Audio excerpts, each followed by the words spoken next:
আমাকে হ্যালো বন্দুক নিয়ে গাইস, তাড়া নতুন নতুন করেছে। ভিডিও পেতে চ্যানেলটি সাবস্ক্রাইব কলেজ করুন। ইলেকশনের সময় আশুতোষ কলেজের ইলেকশন হচ্ছে, আমি বক্তৃতা দিতে গিয়েছিলাম। দুটো ছেলেকে আমি দেখলাম গাড়িতে এসে, একটা গাড়ি এসে সিপিএমের গুন্ডারা তাদের দুজনকে তুলে নিয়ে যাচ্ছে। তখন আমার সাথে অশোকা ছিল, আমরা স্লোগান দিচ্ছিলাম। স্লোগান দিতে দিতে আমার জল তেষ্টা পেয়েছিল। আমি জল খেতে এসে দেখি আরে আমাদের ছাত্র পরিষদের দুটো ছেলেকে তুলে নিয়ে যাচ্ছে কলার ধরে। তখন আমরা মাত্র দুজন ছিলাম, কিন্তু আমাদের সাহস ছিল দেখুন। আমি গিয়ে কলারটা ধরলাম গাড়ি থেকে নামিয়ে এনে, আর অশোকা দুটো থাপ্পড় মারল, এবং তারপর ছেলে দুটোকে বাঁচিয়ে আমরা নিয়ে এলাম।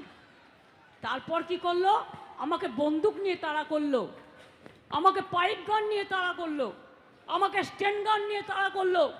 তখন বক্সিদাদের পাড়ায় আপনারা দেখবেন এখন